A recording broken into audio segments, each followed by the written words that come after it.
can actually convey to somebody else. I think it has to be discovered for each person on their own. Otherwise, it's sort of just meaningless drivel.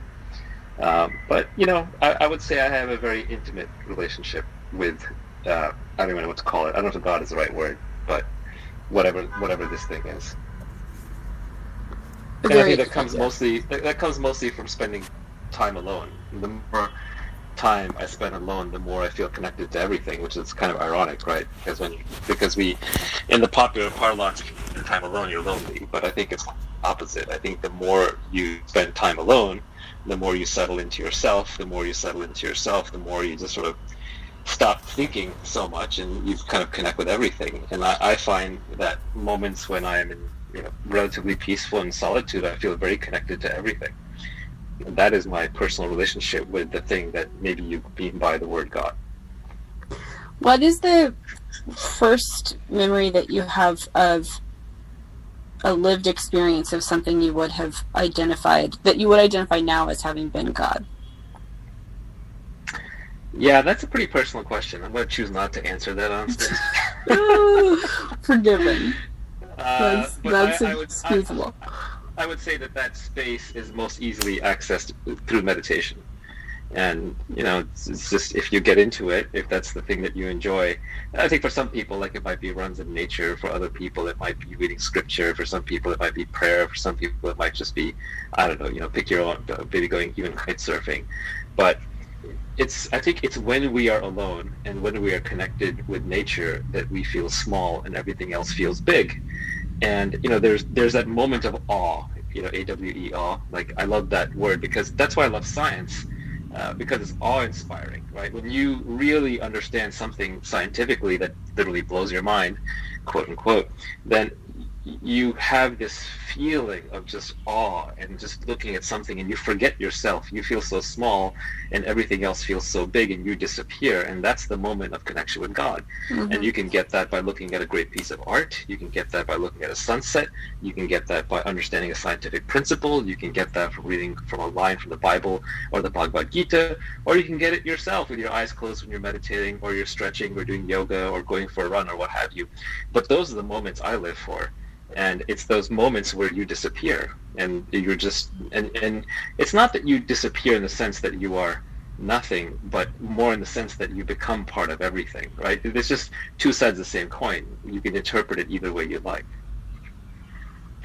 It's worth pointing out, I think, that one can have meaningful belief in God or a relationship to God, and also not necessarily think that God is quote unquote there. For something to be there, I mean, that's actually like a non-trivial philosophical question. That's actually a thorny question, what it even means for something to be there. And in fact, if there's a separate God, where would he or she stand, right? Like, where exactly is this person hanging out? And then whose spot is that? Why is that a separate thing? And then what is that thing?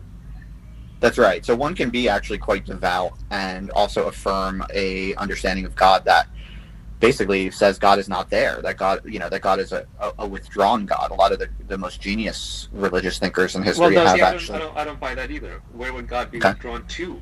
How could God leave the system? If God leaves, then what remains? And if something remains, then what was that created by? And if it was created by something else, well, then that thing is the real God. So God, by definition, cannot withdraw. Everything must be part of God. Everything. So there cannot be a withdrawn God. If there is a God in any sense of the word, that God is everywhere and everyone and in everything at all times. Right on. Yeah, heck if I know, but God sure seems withdrawn to me. No, I'm not arguing some belief. I'm just arguing pure logic. Like, purely logically, if God were to withdraw, how could God withdraw? Where would God be? And what created the thing that God withdrew into? Or if God were a separate being, then what is everything else? Because maybe that's the real God, because that created everything. So there's the whole idea of God being a separate being, whether withdrawn or whether above us or whether below us or whether around us, just doesn't make any logical sense. Either God is everything and exists everywhere at all times, or there is no God. Take your pick. Yeah, I do think that the interesting loop in what you're saying is that God as a construct exists due to our conscious, sentient experience, which most of the time brings us out of that kind of God construct in which we are just part of everything. I do feel like there's a difference, a meaningful difference between beingness and sentience and consciousness, and then everythingness and like perfect connection. Yeah, look, there's the three popular recent religions, right? Judaism, Christianity, and Islam, which all believe in this concept of a separate God who has a sense of right and wrong. And these are very anthropomorphized religions, right? There's basically saying like, oh yeah, there's an older white man in the sky who runs everything just like an older white male runs everything down here. Coincidence? No, it's just the divine right of kings. It's society extended large into religion. But I think the older, more serious religions or spirituality movements, you know, whether it's Advaita or Zen or non-dualism or Hinduism, what have you, they have a different concept, right? They don't say God is a separate thing. They say God is everything, and then there are instantiations of that God. There are avatars of that God. There are, you know, faces of that God. But God is everything. It's the universe, and it is self. So there's no separation between the self and God. And you know, this is the one thing you discover in meditation, which is that there's just the boundary between yourself and everything else is pretty arbitrary. You can observe everything happening in your body, and you can observe everything happening in your mind, just like you can observe everything happening outside.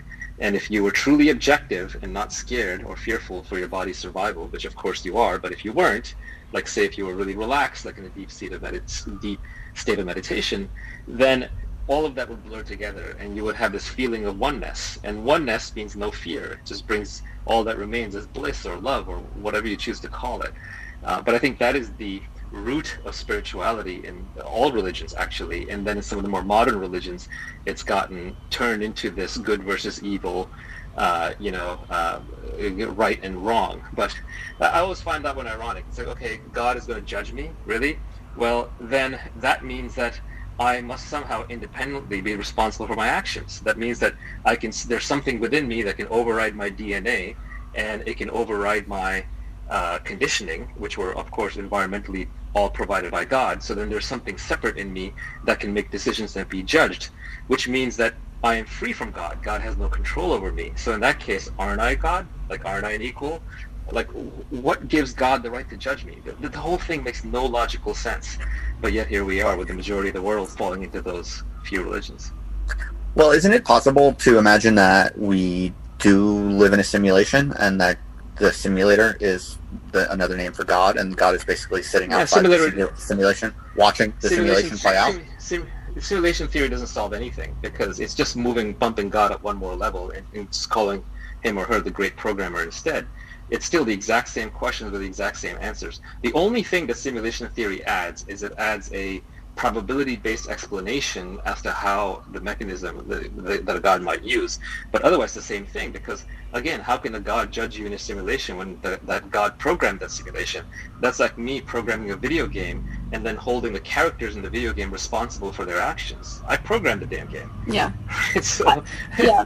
No, I totally agree that personally that the simulation argument doesn't really reconcile. It doesn't actually solve any problems, and in fact, it maps so neatly onto Buddhism that it's almost got to be more than a coincidence, right? Which is, in Buddhism, you have reincarnation. In the simulation, you have multiple lives. You just like insert another quarter and try again.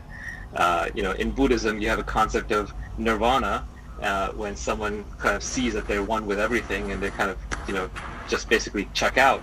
In a game, the simulation, the equivalent would be realizing you're in a simulation, then saying, I'm not playing this game anymore. It's like finding the cheat code in a game.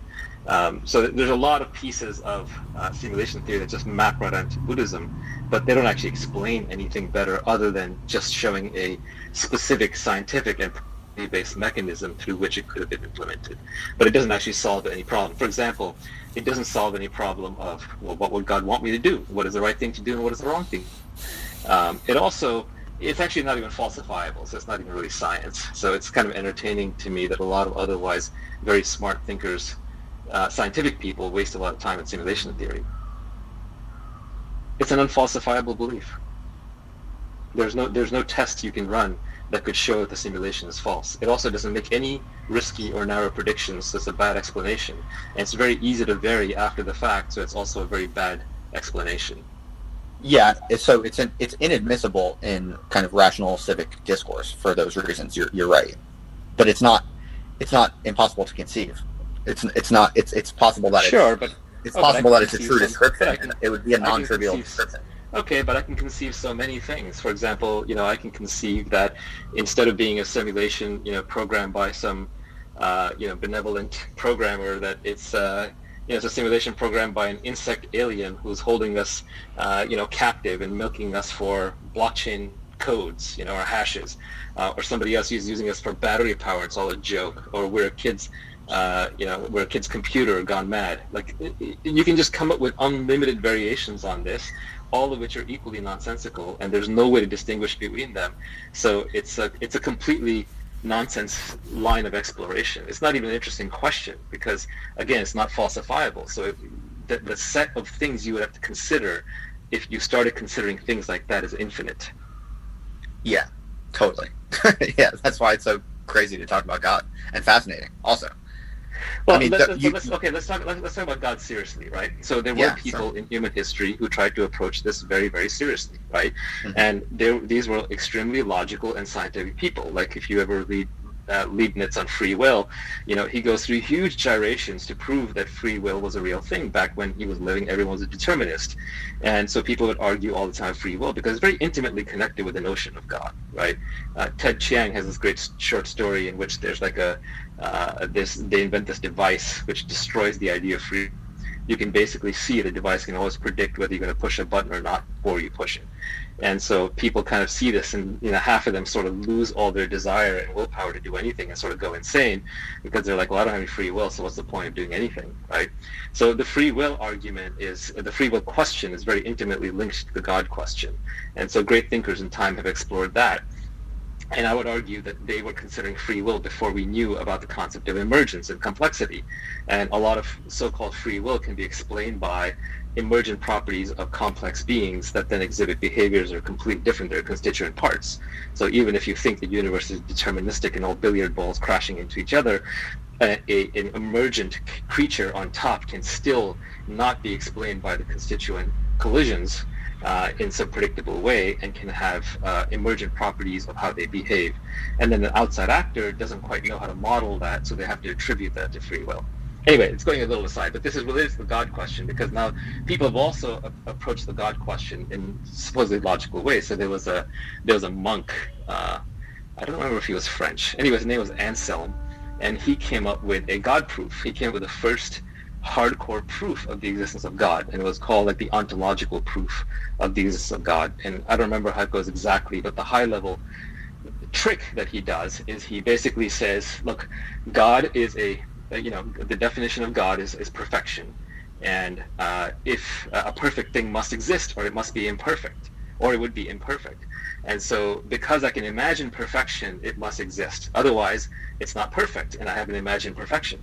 So he uses the proof by contradiction, and this only works on the concept of perfection, but he basically says this leads to the existence of God. Just the concept of God alone implies the existence of God. And that's why it's called the ontological proof of the existence of God. And I know it's not a very satisfying proof when I kind of buzz through it in 30 seconds, but it's actually worth thinking about. And then there are advanced versions of this. There's an advanced version of this proof that Jed McKenna tries out, where he basically asks the question, like, does truth exist? And if truth exists, where does it exist? Where does it stop? And when does it stop? And who does it apply to and who does it not apply to? And you pretty quickly come to the conclusion, if truth exists, then it has to exist everywhere at all times. And if that's the case, what do we know that exists everywhere at all times? And the only thing we know for sure that exists everywhere at all times is our own awareness and consciousness. So then he closes the circle and says, okay, consciousness is God and consciousness is all. Everything is consciousness. Again, not satisfying when I buzz through it, but worth listening to. Sorry, I'm rambling. You want to say something? No. Well, I cool. definitely I want the room to be able to comment. I also want to at least bookmark that one of my, I guess, issues with Buddhism is that I don't think it sufficiently considers that being and consciousness, etc., have like tremendous amounts of constraints, actually, which are not equal in all space and time necessarily. But anyways, such as I don't want to go down my rabbit hole without giving James and Zohar the opportunity to talk, so I will come back to it. That's fine. No, you can't escape. We're really. I think we're. No, you should go down this rabbit hole. I'm fascinated by this. Okay, I have a very bad interpretation of the East of Eden that I can share, which is essentially about the necessity of the fall in order to experience God at all. Right? There's, the kind of foundation of Judeo-Christian thought, or at least the first story in Zohar. And James, please hold me accountable to this. Is one where the first decision that man makes is to fall. But of course, God knew that we were going to choose to fall. We chose to fall because we wanted to know about the difference between good and evil, and in that sense, be like God. But God had also created us in His image in the first place in order to glorify God. Right? There is some constraint whereby God required us to kind of accomplish his glorification, and so my bad wrecked interpretation of this is basically I'm gonna lose my place, guys. Is basically that in order to glorify God or experience God in any capacity at all, it was necessary that we fall from God and have some distance and separation. And I do think that the vast majority of our lived experience as conscious beings, we are apart from God, right? Like Naval, your experience of this oneness or this everythingness, these are like very, very small parts of our experience. They're not really like permanent states. But I do think you can have it. You can have it as much as you want. Just sit on a cushion and close your eyes and meditate 8 hours a day. You get bored now, and that kind of brings us to your point, which is we leave Eden so that we can experience something. And I don't think Buddhism differs from that. It basically says we're all oneness, we're all perfection, we're all God, but that's boring. So what's missing is surprise. What's missing is something interesting. So whether you want to call it a simulation or whether you want to call it forgetfulness or rebirth or reincarnation, but we break ourselves into little pieces and we forget about each other. And we forget that we are everything. And so that's how we have some experiences, and good and bad and up and down, so we can have a subjective experience. But I don't think we can subjectively experience our own everythingness. Like I think that's kind of part of the bit, right? Like God already had angels, and again using the East of Eden notion, there's already nominally there's lots of stuff outside of humanity that already exists in the cosmos, right? But which has no sentience of its own existence. But the thing that does have sentience of its being is itself the only thing which has constructed God. See, that doesn't make any sense. So that's basically saying that there is God and stuff, but then there is other non-sentient stuff outside of God. Well, who made that? If you believe in one miracle, you got to believe in all of them. Like if a God exists, how do you decide where to stop with the whole God thing? Why do you decide that God's power only exists to certain things, and then after that is non-sentient stuff? Yeah, Wouldn't God just absorb everything? My God conception would be like of God is AGI, also right? Yeah, no, my conception of God is also that it is everything, and I think we share that in common. I think the thing that I take more issue with is Buddhism itself, and the construct that the way to achieve a connection with God is by sitting and trying to meditate on the everythingness, which is actually core to our nature, because I think our nature is finite. Our nature is being. Our nature is this sort of embodied material consciousness that constructs and develops a relationship with God. The Buddhists would argue you're misdefining what you are. You're thinking of yourself as Mara and the monkey, the female monkey wandering around and living the life of Mara, and the Buddhists would say, no, actually, you are consciousness itself. You're the awareness around Mara, and you tricked yourself into thinking you're Mara, and if you just meditated long enough, you'd figure that out. So that would be kind of their response. But that said, I don't think there is such a thing as Buddhism. Like, I know there's like a bunch of random books and beliefs that get packaged under Buddhism, and there was this guy, the Buddha, but I don't think he really was a Christ-type figure. Like, I don't think he really cared what you thought or what you did, because there have been many, many, many, many Buddhas, right? That is one way in which that kind of whole system is very different than the Western system, which argues over prophets and, kills each other based on which prophet you believe in. But there are many Buddhas alive today. I've actually met a couple. I've met at least 2 people, and I know it's a strong statement, but I feel it's true, and I've tried to verify for myself, who are essentially quote-unquote enlightened. And you've probably seen some of these people on YouTube, right? Everyone from Muji to Rupert Spira to, I don't know, like, maybe Osho, probably Jiddu Krishnamurti, right? There are a bunch of these floating around. So there have been, and there always are, multiple so-called Buddhas, but it's not a big deal. It's not that these people can work miracles or like fly through space or anything. It's just they have a persistent experience of no internal self, and so they're completely objective at all times, and they sort of hold themselves in very little regard, have very little ego except for their basic evolved instincts for survival, and so they kind of just operate on this perfect, happy, blissful plane, and so they actually exist. So I think that's one thing that's a little different. And I think another thing is none of them are selling you anything. None of them are claiming anything. If they're selling something, then they're not the real deal. But what they're saying is come see for yourself. Yeah. Right? You can check it out anytime. Yeah. How does this feel consistent or inconsistent with what value or credit we should give to like or the experience of good societies, for example, or our call in the world? I'm, again, going to botch shit, and James and Zohar, I would love for your contributions here, but my understanding is that, like, the highest form of giving in, or my understanding of Judaism is that it takes a very contrary approach to something like a Buddhism, in that it cares very much about the, like, volitional act of and work that we do in the world. Zohar, do you want to back me or refute me in this notion? I'll go along with it. It sounds good. Cool. The thing that I, as in my like Judeo-Christian Western stance, love about this is that there are, and having been raised a Christian, right, the notion of like, that which ye have done to the least of my brothers, you've done to me. I think there's a lot that comes from a respect for the finiteness of our being on this earth and the materiality of our experience that has created societies which can feed people and replenish them in ways that feel meaningful. And at least insofar as I guess maybe your concepts of God maybe are above notions of goodness and evil, which maybe makes this different than for me. Good and evil are human and societal constructs. To a tree there is no good or evil other than, like, if the tree gets knocked down, right? If it watches, like, Cain killing Abel or Abel killing Cain, the tree doesn't care. So good and evil are entirely subjective definitions. But I think of these religions, they're not like bad things. They're actually very powerful, potentially very good things.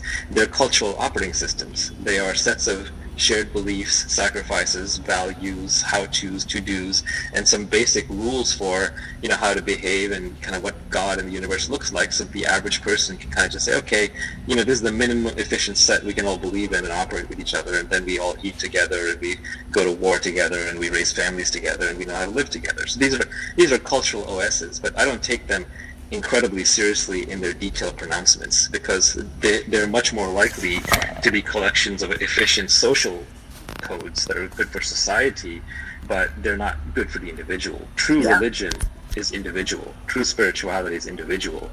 You either have a direct relationship with your creator if you believe in one, or you don't. But an intermediate relationship is actually, I would argue, worse than no relationship.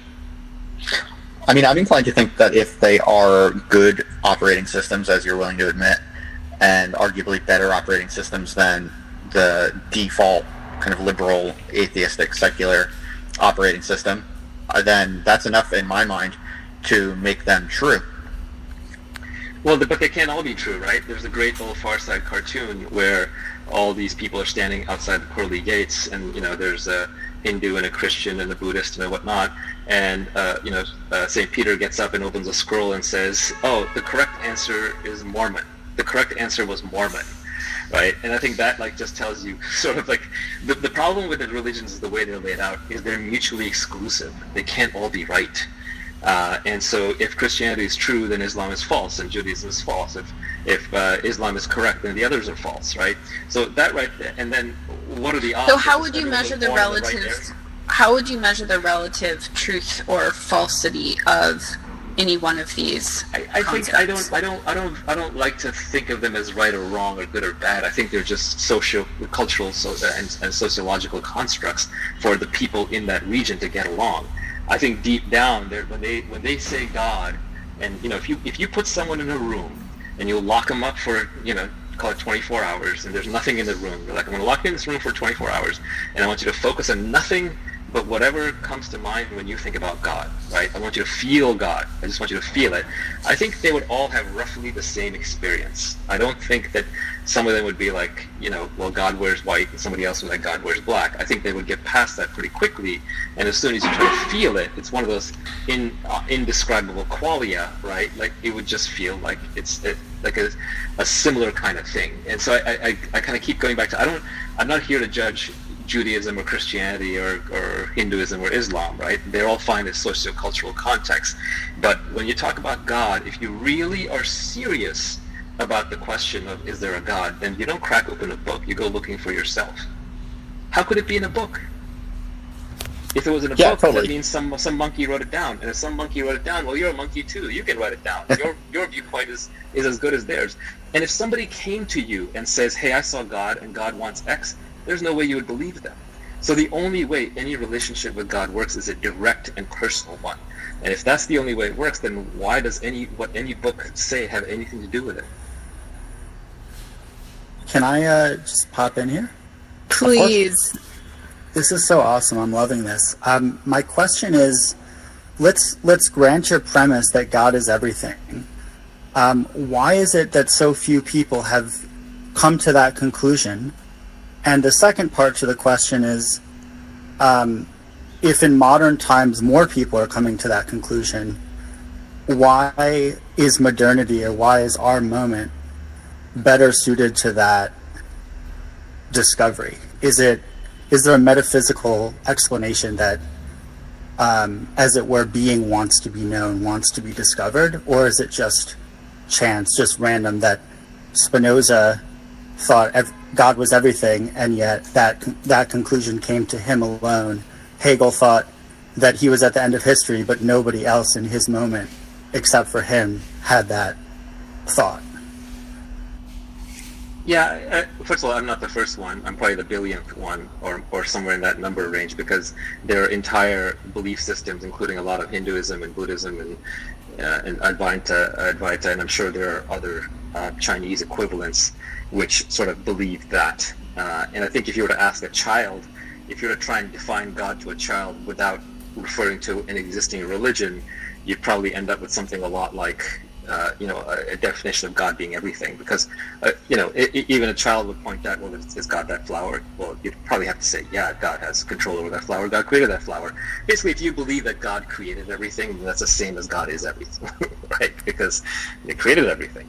So is there a teleology, though? Is there something in the universe that's hardwired to having more and more people discover that God is everything, that wants us to be individualistic? There's some destination, some end of history. I don't know. I mean, I think that's the kind of, first of all, it's too academic. It's like, what difference does that make to me? If I want to find God myself, I'm going to find God myself, right? What other people's problems is playing the social game again. That said, I don't think it's any easier now than it has been in the past. We have more distractions than ever. And it's like people want to live forever. Everyone wants to travel the world. Everyone wants to eat every kind of food.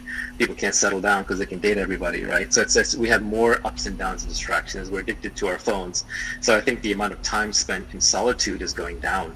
And I think finding this kind of true spirituality is only possible in solitude.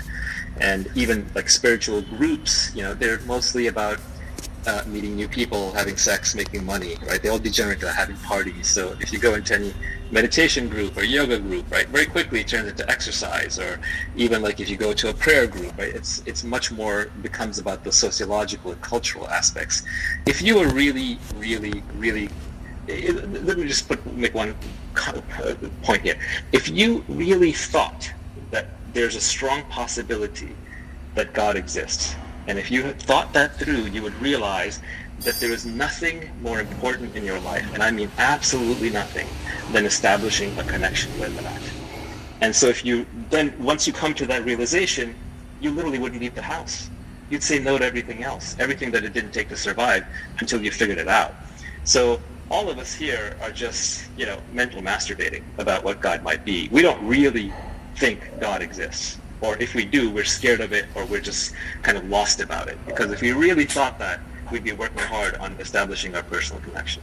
I mean, I'm not so sure about that, just because I know that some extremely smart people in the history of religion who have, themselves, whether we believe or not is quite apart from the matter, but just very smart people in history have deeply believed in God, and then also felt very convinced that God called them to go out into the world with that. And so, just on face, I guess I don't quite see what you're saying. I don't see why a deep connection with God would not possibly call someone forward out into the world. No, I'm not saying you necessarily have to retreat, but I'm saying if you felt that God may exist, you would want to confirm as much of that as possible for yourself. That would be like your top priority. So I think what you're talking about is people who had the belief, and then once you have the belief, you kind of say, well, what's the point? Well, I probably put myself here, or something that I believe in put me here, so therefore I'm here for a reason, so let me go fulfill that reason. And so it actually matches up quite nicely. I don't think, like there's, in Buddhism, I'm going to mangle this, so I'm not going to try and come up with the exact names, but there's two kinds of Buddhas. There's many more than two, but there is one breakout where they say there's two kinds of Buddhas, and they're the ones who basically discover the truth, and then they go inside a cave and they never come out because they're perfectly content with everything and everything is right with the world. And there's another type which basically says everything is perfect, including my creation, including my desires, including my urge to go out and do something good for the world. And because they're overflowing with boundless love, they go out and they do good for the world, and they're never perturbed in the process, and they can just give freely. And both are equally valid. But what's interesting is there's no endpoint in Buddhism where someone basically, discovers the truth and then turns into a stark raving serial killer type lunatic, right? That just doesn't happen. And it's sort of interesting to reflect upon why that may be the case. But those are the two kinds of Buddhas. So I think your model of people being active in the world is very compatible with believing in God fiercely. Right.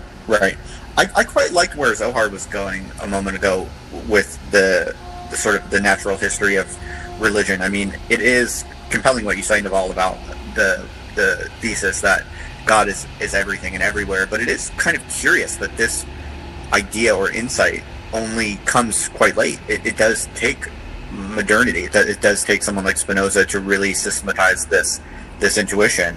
And so this is the oldest thing, man. The Vashista Yoga, the Ashkavatra Gita, the Bhagavad Gita, that's what all they're saying. Lao Tzu, the Tao Te Ching, this is really old stuff. So no, Spinoza is very late to the game. Very, very late to the game, I think. Western philosophy in general is very late to the game. So I think you're correct in that's very late in the development of Western society, but in Eastern, this is way back to the origins. It seems like there's two arguments here. The one is about the nature of God, and the other is how should society be organized. And the ancients might have discovered that everything was God, but they didn't seem to live exoterically individualistic lives. They seemed to be very into social conformity in a way that in modernity we really celebrate the individual's journey.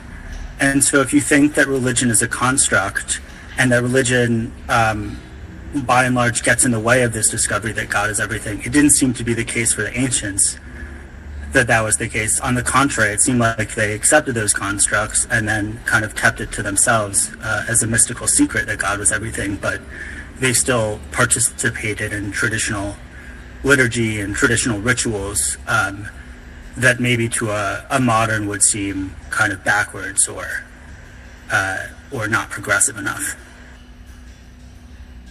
Yeah, there's a long history of mixing religion with social values, and you would expect the God meme is a very strong meme, right? It spreads through people very, very quickly, and most people have to make up their mind on it, positive or negative, that exists or not. And so the God meme is such a powerful meme that you can attach other memes to it. And so, of course, society will attach other memes that tell you how to live your life. The Bhagavad Gita is funny in this regard. Like the first several chapters, the first half or roughly of the book, is incredibly powerful. It's a very powerful text of non-duality as to, why are we here? Who are we exactly? what is our purpose in life, et cetera, et cetera. And then somewhere around, chapter 9, it flips into, be good to your parents and make sure you work hard and, don't commit crime. So it turns into like a social text. And it almost, I know some scholars have wondered, like, did it get hijacked and extended after some point because the original author is anonymous or lost in history. So it's just kind of an interesting thing that always, when you have a God meme spreading, people attach social and cultural rules to it. Do you see any connection between God and what is good or moral in your experience? Well, I think that, again, I don't like to push my experience on others because it's a direct experience. It's non-transmissible, and these things aren't even entirely logical. So everyone has to make up their own mind on this. So I'm kind of hesitant to answer the question, to be honest. It does seem like some of the thread that we're playing with here, though, is about this. There's this notion of an ability to experience the everythingness, which is us, and to kind of transcend our own egos for that, and that experience as being an experience of God, and that being the foundation. And as I'm listening to you, I'm hearing that you experience that everything beyond that is no longer really about God per se. Any concept or construct that comes on top of that is really more about our own packages as people and our psychologies and inclinations and social cultural needs. Well, part of the problem with discussing this topic is that God is not only beyond words, God is beyond the mind altogether. Because if you believe the construct, or if you accept the construct that God is everything, then by definition you can't experience it fully, right? The mind divides. That's what the mind does. It analyzes. Analyze as it means to split. So we split things with words. With words and concepts, we divide the world and we make it manageable. And then we can form chains of logical reasoning and action that let us function in the world.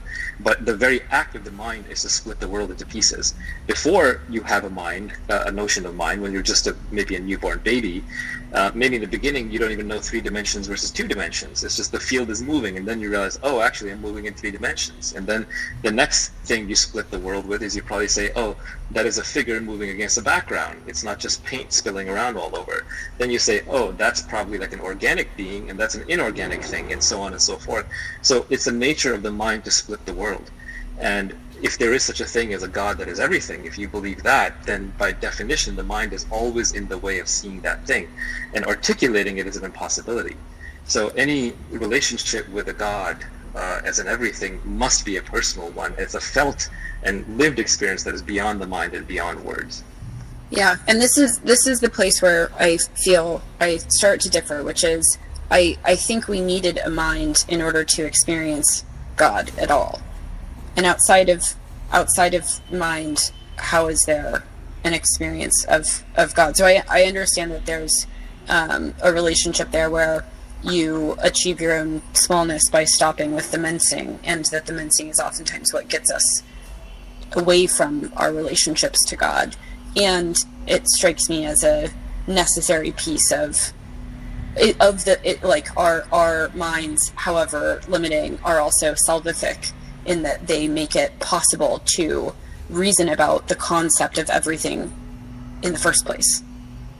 And I think it's therefore of a higher priority, and maybe something we should value at a little bit of a greater level, and inquire about. I guess I would just say that there are definitely experiences you can have that are beyond the mind. You can maybe totally. without getting prescriptive about it, you can have experiences where the mind itself is still not active within those experiences, and those are very interesting experiences. Yeah, I definitely agree with that. And I guess where does mind fit all of this, and how critical is it? And the Word was with God, and the Word was God. John, in writing this verse, does this really lovely thing where in the beginning was the Word. He uses the Greek word logos, right? Logos is about the ability to understand, the ability to make sense of things, the fact that that's possible at all, which of course is a huge Greek construct. And so in the beginning is the possibility of understanding. The thing that's really lovely about what John does there is that he has logos mean Christ there, right? So in the beginning was the Word, who is Christ, and the Word, Christ, was with God, and the Word was God. And the thing that I really love about this idea is that John essentially put Christ as the salvific character, which allows us to have a relationship with God through an ability to reason, which I find quite lovely. Yeah, I have to be careful talking about religion. At some point, I'm just going to get canceled over it. So, Naval, you're uncancelable. This is what are you possibly going to do or say? No, I mean, I just have a hard time taking any religion story seriously that involves specific people. Well, I don't think you're going to get canceled for that. Why that one? Why not Frederick? I don't think. Yeah, I don't why, think anyone why not Frederick? Why not? Yeah, why not Timmy? Lots of people. Anyway, I'm not going to go there. I don't think anyone gets canceled for that nowadays. I think that's a very high status view. That's the dominant view, I would say. Yeah, fair enough. I don't want to step on anyone's treasured beliefs. I would just. Oh no, say we're that cool I here. just, we're cool here with anything goes. Just between us 6 friends, right? Yeah, just between us 6 friends. No one else. Scope the title, Naval. Scope the title. Yeah. Well, something that's come up a little bit is that I think we in Western culture we have this strong civic tradition in which only rational deliberation is considered legitimate public discourse, and that there's a lot of merit to that. There are very good reasons why we have kind of evolved norms around not making claims to revelation in the public sphere. But the fact of the matter is that people do have all kinds of weird and interesting personal experiences, as you were mentioning before, Naval. And I think it's an unfortunate fact that public intellectuals in the West always want to stop themselves short of simply talking about those experiences and categorizing them, sharing them, revealing them, and just trying to compare notes on them. They don't want to look stupid, right? Because exactly. Religion in the intelligentsia is associated with stupid people, and so there's a fear of being ostracized, a little bit of imposter syndrome. Like, oh, if I go out there and start talking about God, they're all going to think I'm stupid, but I really want to be seen as smart because I went to Harvard and I got a degree in psychology, and all my friends are atheists, right? But the reality is, they all have religions. Everyone has a religion, right? Whether it's progressivism or whether it's MAGA or whether it's Islam or Judaism.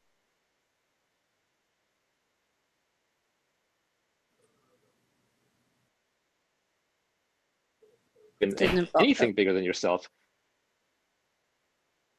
It's a horrible existence. Like, if you don't believe in anything bigger than yourself, you're gonna be a miserable human being. Sorry, is my connection bad? It keeps flashing. Yeah, I think you cut for a second, but I thought it was just me. That's what God said. God is here. Oh shit.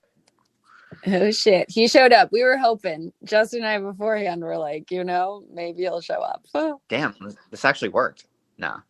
Yeah, so I don't know. So I think that's a shame, though, that public intellectuals in the West disallow themselves the freedom of at least just comparing notes on the different experiences, insights, intuitions, hunches, hypotheses, because in some ways it is a betrayal of the real intellectual vocation. In some way, the true public intellectual must report the full data set. And if that data set includes anomalies and weird experiences and feelings and hunches related to the supernatural or the non-material, then we do ourselves a disservice, I think, as thinkers, to not go fully into all of those nooks and crannies publicly and analytically.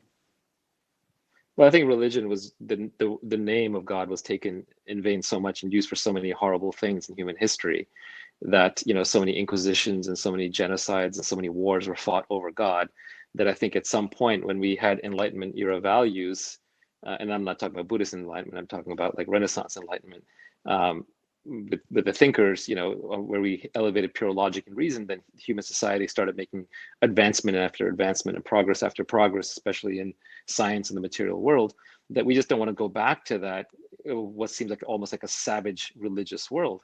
But again, I would argue that the religion that people are now discovering is a personal religion, right? It's like a direct relationship, because you're always going to ask, hey, why am I here? How did I get here? What's the point of all this? Wait, if I die and all this goes to zero, like, what am I supposed to be doing with my time? Why do I feel unfulfilled, right? These are like such basic questions that they're never going to go away.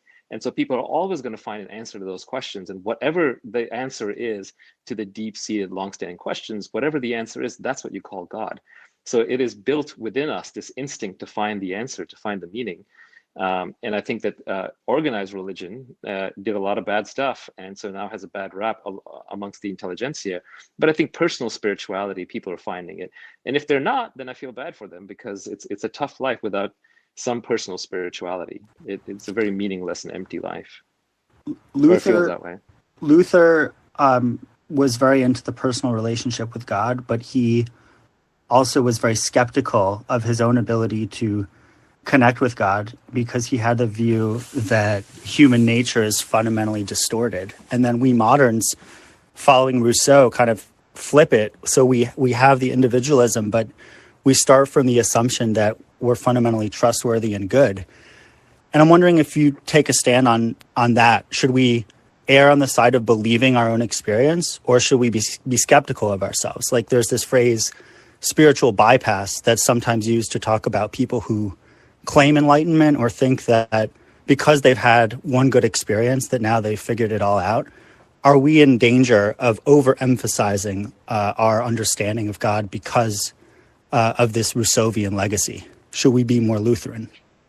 I just wanted to mention, and hello everyone.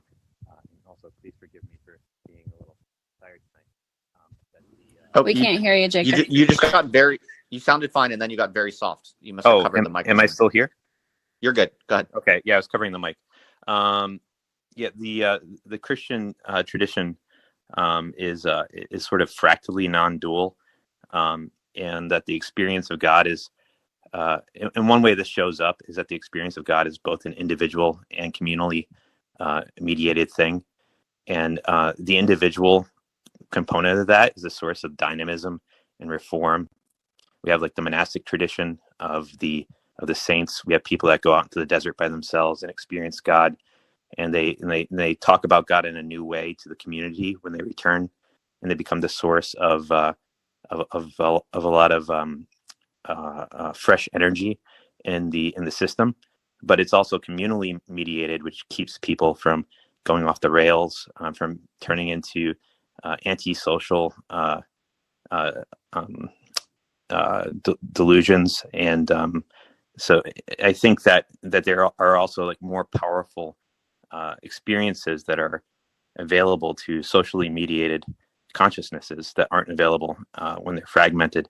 So a purely individualistic spirituality seems to me an impoverished one. Anyway, I think I Mike, drop off the night. Yeah. Thanks. Bye-bye. Thanks for showing up. Bye, Naval. Yeah, I feel that, Jacob. I think that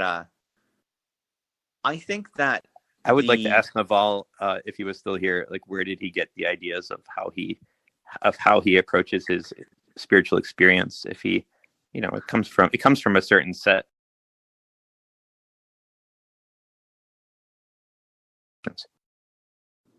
Yeah, I think the thing. Do you guys know Martha Nussbaum? Anyone on stage? Not personally, but I know of her work a little bit. For sure. I love her, and one of the things that she really values is narrative as a way of experiencing ourselves